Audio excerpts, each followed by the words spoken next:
Ce soir, à l'émission, de nouvelles mises à pied chez Lion Électrique.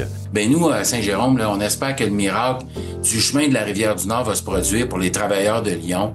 Et les marchés de Noël foisonnent dans la région. On ouvre la porte à différentes entreprises. En entrevue, je reçois le pianiste et compositeur Mathieu Bourret pour son album Illumination 2. Noël, c'est joyeux, c'est très, très lumineux, mais il y a des périodes un peu plus sombres. Puis pour moi, c'est important sur un album, autant que sur mon spectacle, de couvrir toute cette palette-là au complet. Enfin, Maude Loca nous présente la programmation du temps des fêtes au Théâtre Gilles Vigneault. Spectacle chanson hivernale, donc qui revient pour une deuxième année. Bienvenue à Accès Local.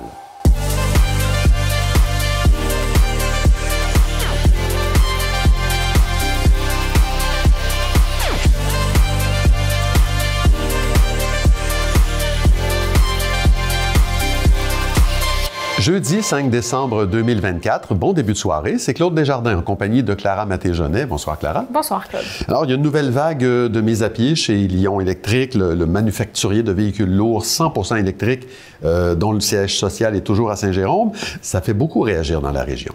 Oui, Claude, la nouvelle est tombée en fin de semaine dernière. 400 emplois ont été coupés, ce qui représente près de 60% de la main-d'œuvre restante de l'entreprise. Je dis restante parce que c'est la 5e vague de mise à pied que connaît Lyon depuis environ un an. En novembre 2023, la compagnie a renvoyé 150 employés de son département d'ingénierie et d'innovation.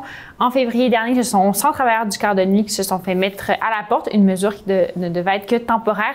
En avril, 120 autres personnes travaillant dans des fonctions corporatives et au développement des produits avaient été renvoyées. Et en juillet, 300 autres emplois ont été coupés, ce qui signifie que les 1350 employés qui travaillaient au sein de la compagnie avant les premières suppressions de postes, il n'en reste aujourd'hui que 300. Cela touche des activités dans les usines aux États-Unis comme au Canada, notamment celle de Saint-Jérôme et l'usine de batterie située à Mirabel, inaugurée il y a moins de 2 ans.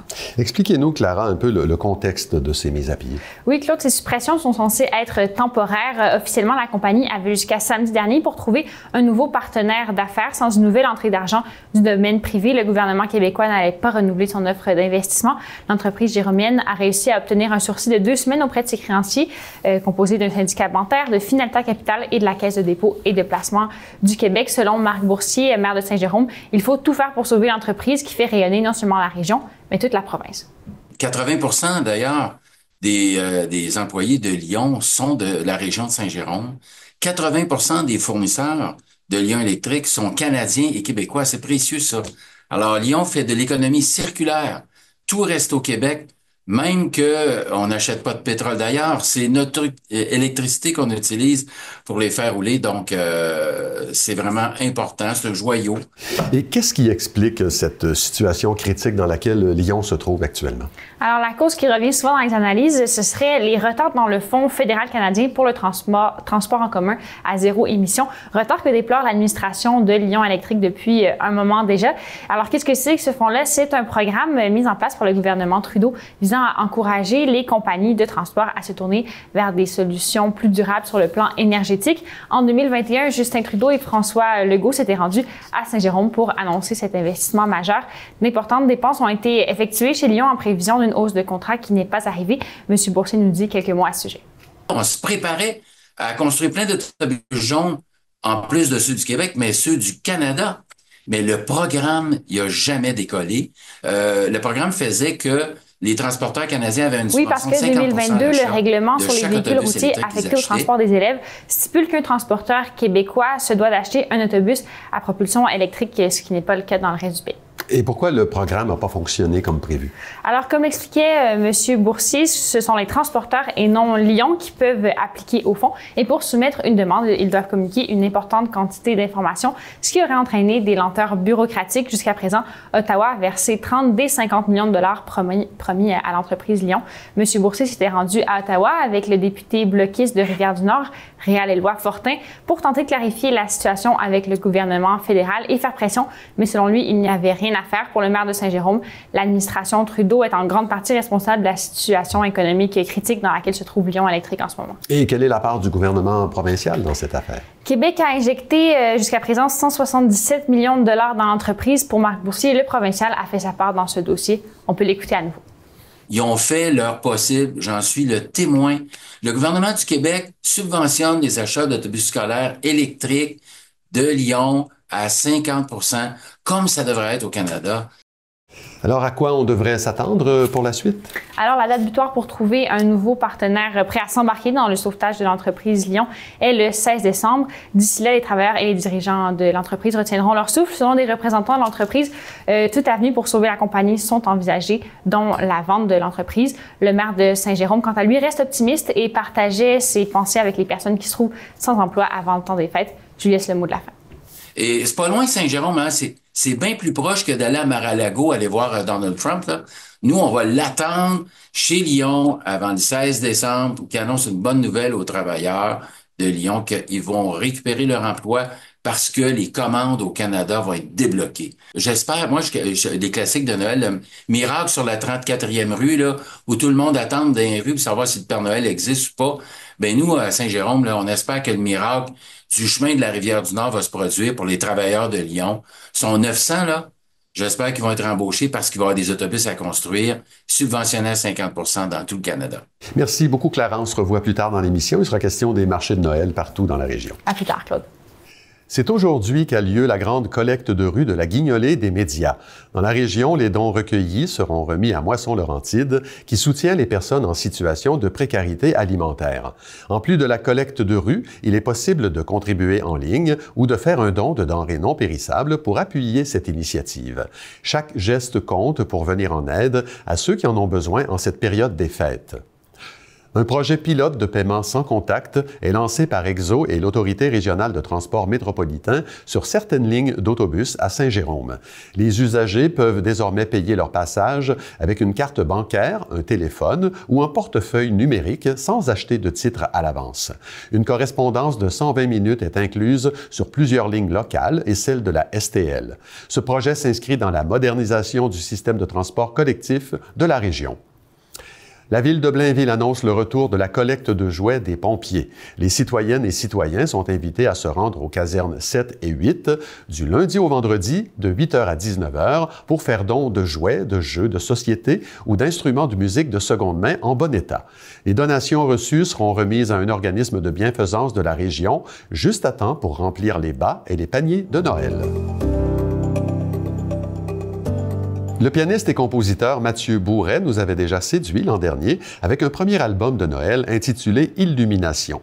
Il en remet une couche cette année avec 6 nouvelles pièces qui constituent autant de moments envoûtants qui s'articulent autour de la mémoire. C'est un plaisir de le recevoir. Mathieu Bourret, bonsoir. Salut. C'est Illumination 2, j'ai oublié de le mentionner en introduction.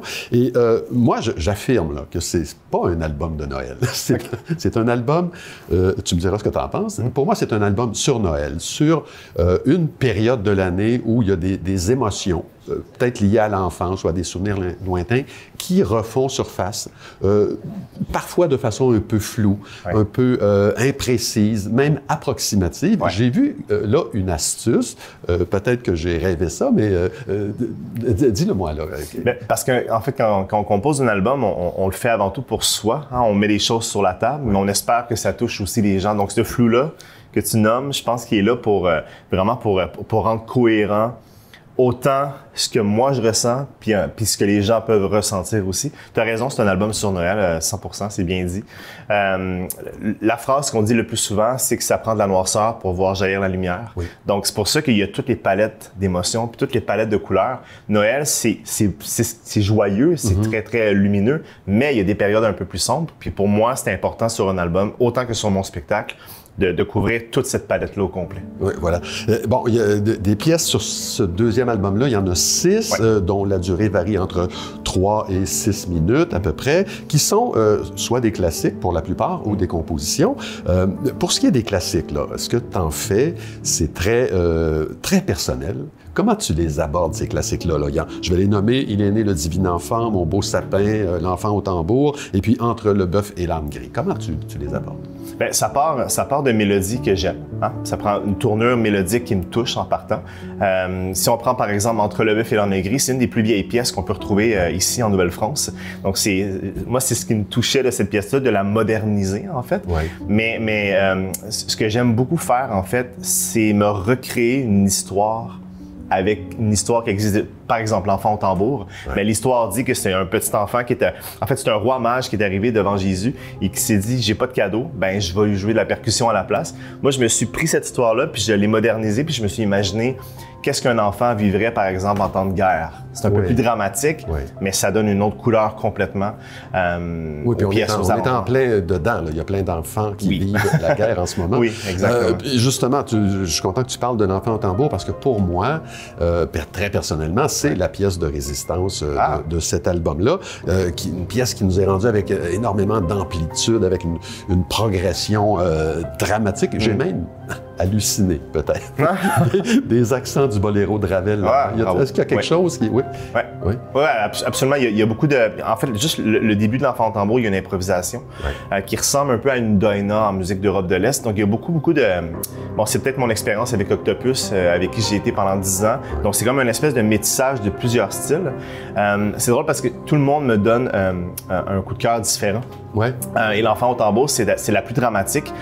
J'ai envie de dire la plus audacieuse aussi, parce que c'est complètement différent de l'original et on est vraiment dans une, j'ai envie de dire quasiment une violence. Il y a des gens qui me nomment ça, mais c'est voulu. En fait, c'est exactement la couleur que je voulais donner à la pièce. Mais pour vrai, pour moi, quand je l'écoute, c'est exactement cohérent avec toutes les images que j'avais quand je l'ai fait. Donc, c'est...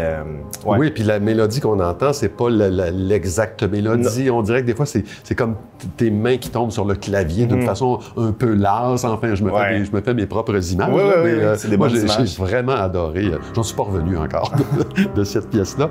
Je voulais te demander, est-ce que tu trouves que d'une culture à l'autre, parce que les chants de Noël arrivent d'un peu partout à travers le monde, est-ce que tu trouves que d'une culture à l'autre, d'un siècle à l'autre, la musique de Noël a des résonances communes, là, des trucs qui pourraient se ressembler, qui pourraient être parentes? Est-ce qu'il y a un lien qui les unit toutes? Wow! La nostalgie. La nostalgie. Je pense que c'est ce que ça provoque. Que ce soit des chansons dramatiques ou que ce soit des chansons avec des grelots très joyeuses. Je prends Ilénée, le Divin Enfant, par exemple, sur l'album, qui est beaucoup plus lumineuse, où je me suis amusé à mettre des couches, puis vraiment à rendre ça très, très, quasiment dansant, en fait. Ben, ça provoque toujours systématiquement la même chose. Hier, j'étais en spectacle, on a fait de Minuit chrétien, ben ça prend quelques secondes, puis les gens vivent des souvenirs. Donc, la musique de Noël a cette capacité-là, peu importe l'époque, peu importe de où ça vient, de nous ramener à où on était la première fois qu'on a entendu telle chanson. Donc, ça a un pouvoir. Moi, j'appelle ça des pouvoirs cartes postales. Donc, vraiment de créer des images fixes de souvenirs dans nos têtes. Puis je pense que c'est un peu ça le pouvoir de la musique en général, mais surtout de la musique de Noël. La musique de Noël. Avec la pièce Soir d'hiver, tu rends un hommage à Claude Léveillé, peut-être à Émile Nelligan aussi en même temps. Qu'est-ce qu'il représente pour vous, pour toi, Claude Léveillé? Bien, avant tout, j'ai découvert cette pièce-là par André Gagnon, qui en a fait sa version à lui pianistique. C'est vraiment comme ça que je suis tombé dans cette... Et qui a fait tout un opéra aussi. Ben oui, tout à fait. Tout à fait, 100%. La mélodie de cette pièce-là, sans rentrer trop dans la technique musicale, mais la mélodie de cette pièce-là, je la trouve très puissante. Pour moi, c'est un bel exemple de drame dans la mélodie. Puis Claude Léveillé, la façon que lui la faisait, évidemment, avec le texte, c'était clair, le drame, avec la poésie d'Émile Nelligan. Mais mon objectif, c'était de rendre un hommage et de rester dans ce côté dramatique-là, sans les paroles. C'était ça le défi, dans le fond. On enlève les paroles, on enlève un sens, mais il faut garder cet aspect-là mélodramatique. Mais pour moi, c'était important aussi de rendre hommage à ce grand compositeur du Québec. Là. On va se le dire, là, Claude Léveillé a composé des mélodies incroyables. Il y a deux collaboratrices là, sur ce disque-là, à la voix, au violoncelle. Je te laisse nous les présenter. Oui, à la voix, Catherine Desrochers, qui est la chanteuse de Damoiseau, est aussi sur la tournée des bébés en ce moment. Donc, c'est une chanteuse que je trouve absolument talentueuse et surtout très humaine. Beaucoup d'empathie dans sa voix. Moi, c'est ce que j'aime beaucoup, d'hypersensibilité aussi. Et il y a Émilie Leclerc dans Entre le bœuf et l'âne-gris, où elle a apporté sa touche de violoncelle à quelques moments. Encore une fois, c'est des artistes qui sont dotés d'une hypersensibilité. Et ça, moi, c'est important important pour moi. Le premier album avait donné lieu à un spectacle plein de lumière, de musique, de réminiscence aussi. À quoi ressemble le deuxième? Le premier, en fait, a amené un spectacle l'année passée à la petite église de Saint-Eustache. Donc, c'était la résidence de création.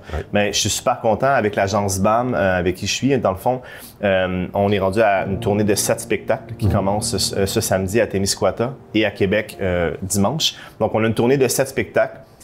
Ça couvre Illumination 1, Illumination 2, ça couvre l'album au complet. Donc, c'est ça le spectacle, en fait. C'est pour ça que sur cet album-là, c'est la compilation. C'est la compilation des deux. En terminant, je rappelle que le disque qui sort, c'est Illumination 2 et Illumination, qui comprend les deux albums. Pour voir les spectacles de Mathieu Bourret, on va sur son site web. Toutes les dates sont là. Réseaux sociaux. Pour acheter l'album, même principe. Oui, même principe. Mathieu Bourret, toujours un plaisir. Merci. La cohorte finissante en interprétation théâtrale du Collège Lionel-Groulx présente En pièces détachées, un texte de Michel Tremblay, mis en scène par Jean-Simon Traversy. Le co-directeur artistique de la compagnie Duceppe propose une relecture moderne et sombre de l'œuvre de Michel Tremblay, alors transposée dans un univers punk et dépouillé. Les représentations auront lieu du 14 au 18 décembre au Théâtre Lionel-Groulx. Il est possible de se procurer des billets dès maintenant via la billetterie en ligne ou à la porte en argent comptant. Loisirs Laurentides annonce l'octroi de 18 000 $ à 7 organismes pour la réalisation de projets qui ont pour objectif d'encourager la pratique du loisir culturel des jeunes de 15 à 29 ans dans la région. Porté grâce à une aide financière du Secrétariat à la jeunesse, dans le cadre du programme de soutien financier en loisirs culturels, ces initiatives mettent de l'avant l'inclusion, le mieux-être et l'épanouissement à travers les arts. L'équipe de sport électronique du Cégep de Saint-Jérôme, aussi appelée les Pandas, a participé à une étude scientifique destinée à mieux comprendre les changements d'état d'esprit des athlètes de sport électronique au cours d'une partie. Grâce aux lunettes biométriques Nucleus Hermès utilisées lors de l'étude, les chercheurs ont pu recueillir des données qui permettront d'analyser notamment les variations émotionnelles des joueurs pendant le jeu, leur niveau de concentration, leur prise de décision et leur réaction physiologique. Ces résultats, combinés à ceux obtenus auprès d'autres équipes participantes, permettront de mieux comprendre l'univers des sports électroniques, d'améliorer les pratiques actuelles et de poser les bases pour des recherches plus approfondies dans ce domaine.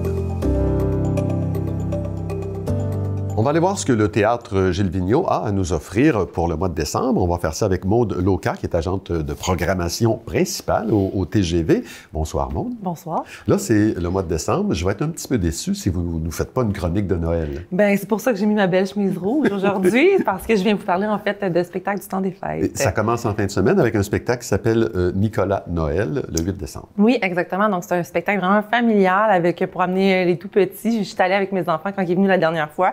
Et donc, à 11h et 15h, donc on a 2 choix de spectacles. Et en fait, c'est son tout nouveau spectacle, puis c'est le vrai Père Noël. Ben ça, oui. C'est la chose la plus importante à retenir. Puis il vient nous raconter, puis nous chanter des belles histoires du temps des fêtes. Donc, ça nous met vraiment dans la magie. Oui, il est vraiment formidable, Oui. ce Nicolas Noël. Quelques jours plus tard, le 13 décembre, c'est Pierre Lapointe. Exactement. Spectacle de Noël, Pierre Oui, Lapointe. exactement. C'est son spectacle Chanson hivernale, donc qui revient pour une 2e année. Ça devient une nouvelle tradition au Théâtre Gilles Vigneault. On est très heureux de le recevoir. Puis, en fait, c'est un spectacle où il met de l'avant son magnifique répertoire qui, oui, il y a des chansons peut-être un peu plus tristes, mais il reste qu'il y a des chansons plus joyeuse avec des invités spéciaux où il aborde des thèmes en fait de rassemblements familiaux, amis, excès, mais aussi des thèmes un peu plus des fois de solitude et de tristesse. Donc il y en a vraiment un peu pour tous les goûts, mais il faut savoir que Pierre Lapointe aussi est très comique en spectacle et très sarcastique. Donc ça reste un spectacle qui est léger malgré tout. D'accord. Un piano pour Noël, dimanche 15 décembre. Oui, donc ça, c'est un spectacle vraiment grandiose. 14 musiciens sur scène avec le pianiste Stéphane Aubin et aussi le chanteur charismatique Vladimir Korneev, qui est le protégé de Ginette Renault. Donc, ils viennent nous faire plein de chansons de Noël, mais surtout, ils viennent faire les incontournables de l'album Noël d'André Gagnon. Donc, vraiment, c'est des pièces qu'on n'est pas nécessairement très habitués d'entendre là, dans le répertoire de Noël classique, mais c'est vraiment un spectacle incontournable du temps des fêtes. On enchaîne avec Noël, une tradition en chanson. Ça a l'air de... En tout cas, un spectacle avec des grosses pointures. Là. Exactement. Donc, ça aussi, c'est vraiment une tradition version au théâtre, ce spectacle-là existe pour une 7e année. C'est mis en scène par Joël Legendre et vraiment une super belle distribution. La distribution change à chaque année, donc vraiment, ceux qui sont venus voir le spectacle l'année passée, c'est pas le même spectacle qu'on reçoit cette année. Donc, Barnève, Jo Beaucamp, Marie-Michel Desrosiers, Gabrielle des Trois-Maisons, Luce Dufault, Joël Legendre et Lunou Zucchini, qui est la fille, en fait, de Luce Dufault. Exactement. Voilà, que des belles voix. Ça va être extraordinaire. Vraiment. Là, on arrive dans quelque chose que moi, j'aime beaucoup, que j'ai appris à aimer par le cinéma. J'ai pas vu la version théâtrale. Ça s'appelle Le Père Noël est une ordure. Ça doit être assez formidable. Oui, vraiment. Puis là, on est vraiment avec une distribution de haut calibre, encore une fois, avec Jean-Michel Anctil, José Deschênes, Mario Jean, Brigitte Lafleur, Pierre-François Legendre et Claude Préjean. C'est mis en scène par André Robitaille. Et comme vous avez dit, en fait, c'est une reprise du classique français de 1979 qui a été aussi adapté au cinéma en 82. Puis, en fait, la petite histoire, c'est vraiment, ça se passe dans les locaux de SOS Détresse Amitié, puis rien ne va plus le soir de Noël. Là, il y a les deux bénévoles là, qui sont débordés, qui reçoivent la visite de personnages tous plus saugrenus les uns que les autres. Donc, on est vraiment dans de la comédie. C'est vraiment un beau moment à passer, puis ça vient 2 soirs d'affilée, donc il faut en profiter. C'est formidable. Valeur sûre, le 21 décembre, avec La Bottine souriante. Oui, exactement. Donc, si vous n'avez pas encore vu La Bottine, je vous invite vraiment fortement à venir voir ce spectacle-là. Ils célèbrent leurs 47 ans de carrière, donc c'est pas rien. Et c'est vraiment un spectacle, évidemment, super festif, tout juste avant Noël, avec 10 musiciens sur scène, donc c'est à voir. OK. Et, Christian-Marc Gendron, aussi une valeur sûre, ça, c'est le 29 décembre. Exactement. Donc, exceptionnellement, entre Noël et Jour de l'An, donc on ouvre le théâtre. D'habitude, on est fermé, mais là, on a décidé d'accueillir les familles. C'est un spectacle à 15 heures, donc c'est vraiment un beau moment à venir passer pour toute la famille. Puis on reçoit Christian-Marc Gendron, qu'on adore, qui vient nous voir souvent au théâtre, puis on est toujours heureux de l'accueillir. Il vient nous faire son spectacle Pianomène 3 du temps des fêtes. Donc, encore un grand spectacle avec 8 musiciens sur scène, très énergique, des chansons de Noël, des compositions, mais aussi des reprises. C'est un très bon imitateur, là, Christian-Marc Gendron. Donc, il y a tous les talents. Il y en a, oui, tous les talents, il y en a pour tous les goûts. Merci beaucoup, Maude. On a l'embarras du choix. Il ne me reste plus qu'à vous souhaiter un très beau temps des fêtes. Merci, vous aussi. Merci. On est de retour avec Clara Matéjonet. On avait commencé à en parler hier. Il y a beaucoup de marchés de Noël, de marchés du temps des fêtes dans la région. Vous faites un tour d'horizon. Oui, Claude, plusieurs municipalités tiennent leur propre marché durant le mois de décembre. Lors des 2 prochaines fins de semaine, il y aura le marché de Noël de Mirabel qui se tiendra au centre culturel du domaine Vers-Nord. Le marché de Noël du Vieux-Saint-Eustache aura lieu cette fin de semaine. Même chose pour celui de Sainte-Anne-des-Plaines qui prend le nom de Salon du cadeau. Toujours cette fin de semaine, ce sera le marché de Noël de Saint-Colomban et le marché Étie-Laurentide à Rosemère. À Sainte-Thérèse, ça prend la forme du village de Noël à l'extérieur. Il y a aussi la Maison des métiers d'art qui est ouverte durant les prochaines fins de semaine. Et à Saint-Jérôme, c'est l'événement Marché Noël qui revient pour une 3e édition.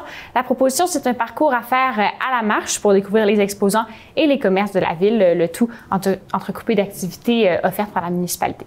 Et il y a 2 autres marchés un peu plus nichés là, dont vous vouliez nous parler. Oui, Claude, ce samedi de 10 à 17 heures se tiendra la nouvelle édition du marché éphémère Ma Banlieue, propulsé par le blog du même nom en collaboration avec le parc de la rivière d'Émile-Île. 25 exposants des Basses-Laurentides et des environs seront présents pour l'occasion. Il y aura aussi un atelier de fabrication de cartes de souhait et le passage du Père Noël est prévu durant l'après-midi. Stéphanie Robillard-Sarganis, créatrice du blog Ma Banlieue, nous parle de la genèse du projet en 2018. On l'écoute. Je regardais beaucoup ce qui se passait à Montréal, tu sais, le plus pop, les trucs comme ça, puis je me disais comme, ah mon Dieu, il manque cette offre-là à Laval de marché qui mettent de l'avant des entreprises locales, mais qui vont rejoindre un public qui me ressemble. Tu sais, je parle de jeunes familles, de trentenaires, début quarantaine. Et en parallèle à ça, le parc de la rivière d'Émile-Île tient sa vente annuelle de sapins naturels au profit du Centre de réhabilitation des tortues du Québec. Et en fin de semaine, il y a aussi la nouvelle édition du marché d'hiver autochtone de Kanesatake. Oui, Claude, c'est la 2e année qu'aura lieu ce marché hivernal organisé par l'organisation Tourisme Kanesatake au Parc national d'Oka. Cet hiver, l'événement revient avec une 40aine d'exposants autochtones. Alors, il y en aura pour tous les goûts. Des sauces piquantes, du perlage, de la pyrogravure, des vêtements, des bijoux, des chandelles et plus encore. L'animation est aussi prévue sur place avec toutes sortes d'ateliers gratuits, des concerts et des performances artistiques, notamment de la chanteuse et poète Mo Clark. La cérémonie d'ouverture du marché aura lieu vendredi soir et l'événement se tiendra toute la fin de semaine. Je laisse le mot de la fin à Stéphanie Robillard-Sarganis qui se réjouit de l'offre de plus en plus diversifiée des marchés des fêtes dans la région. Parce que j'ai l'impression qu'avant, les marchés, on nommait ça des marchés d'artisanat. C'était vraiment ciblé plus pour les personnes qui étaient un petit peu plus âgées, donc avec des produits qui se prêtaient moins pour les jeunes familles. Puis là, je trouve que justement, on ouvre la porte à différentes entreprises de se faire connaître aussi de plus de monde possible. Puis il y en a qui sont extérieurs, il y en a qui sont intérieurs. Fait que c'est sûr que ça... moi, le plus qu'il y en a... c'est juste beau, je trouve. On sait que les géants vont aller chercher plusieurs millions de dollars, mais de ramener cet argent-là dans notre économie locale, pour moi, c'est juste beau, là.